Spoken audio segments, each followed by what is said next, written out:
नमस्कार दोस्तों, स्वागत है आपका हमारे YouTube चैनल लीगल अपडेट्स पर। आज से हम पढ़ना शुरू करेंगे नए आपराधिक कानूनों के बारे में। जैसा कि आप सभी जानते हैं कि जुलाई 2024 से 3 नए आपराधिक कानून पुराने आपराधिक कानूनों के स्थान पर लाए गए हैं।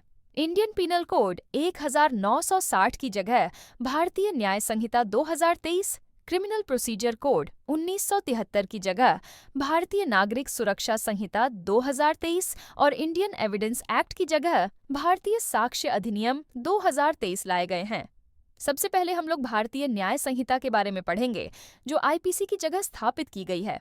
उसके पश्चात फिर अन्य विषयों को भी पढ़ेंगे। ठीक है, फिर शुरू करते हैं।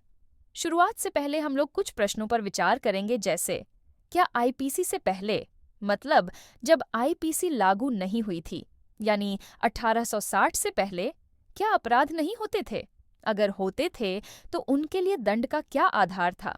इन प्रश्नों का उत्तर जानने के लिए हमें आपराधिक विधि के इतिहास को जानना होगा। भारत में आपराधिक विधि के इतिहास को समझने के लिए हमें इसे 3 कालखंडों में बांटकर देखना होगा। सबसे पहले प्राचीन काल में, फिर मध्यकाल में और उसके बाद आधुनिक काल में। आधुनिक काल को भी हम लोग 2 भागों में बांटकर देखेंगे, ब्रिटिश काल के दौरान और आजादी के बाद। ओके, तो शुरू करते हैं। प्राचीन काल में आपराधिक विधि कैसी थी और उसका स्वरूप क्या था? जैसा कि आप सब जानते ही होंगे कि प्राचीन काल में न्याय व्यवस्था धर्म पर आधारित थी। ऐसे में आपराधिक विधि के सिद्धांत भी धर्म पर ही केंद्रित हुआ करते थे। ऐसे प्रत्येक कार्य को अपराध माना जाता था जिसे धर्मशास्त्रों में पाप या अधर्म माना जाता था। अर्थात प्राचीन विधि व्यवस्था में अपराध का निर्धारण पाप और अधर्म के आधार पर किया जाता था। कई प्रकार के प्राचीन ग्रंथों में विविध कार्यों को अपराध की श्रेणी में शामिल किया गया था, जैसे स्मृतियां, पुराण, अर्थशास्त्र आदि। मनुस्मृति में शारीरिक चोट पहुंचाना, चोरी करना, डकैती करना आदि को अपराध माना गया। मनुस्मृति में कहीं कहीं अपराध कारित करने के लिए आपराधिक मनःस्थिति को जरूरी माना गया है। इसके बारे हम आगे सूक्ति के साथ पढ़ेंगे। आगे मौर्य काल में आपराधिक विधि का काफी विकास हुआ। अब सजा के तौर पर अपराधी का अंग भंग करना, उसे मृत्युदंड देना भी शामिल किए जाने लगे। इसी प्रकार गुप्त काल में भी आपराधिक विधि का विकास जारी रहा।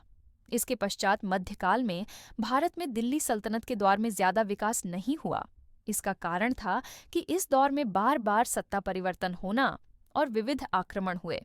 मुगलों के समय राज्य व्यवस्था में स्थायित्व आया। इस समय अपराध का प्रतिशोधात्मक सिद्धांत को लागू किया गया, जिसे हम लोग आंख के बदले आंख का सिद्धांत समझ सकते हैं। मतलब यह कि हत्या के लिए दंड मृत्यु होता था। साथ ही शासक को कुछ अपराधों के लिए अपने विवेक के आधार पर दंड देने की भी बात कही गई थी। डकैती और चोरी के लिए विशेष प्रकार के दंड भी दिए जाते थे।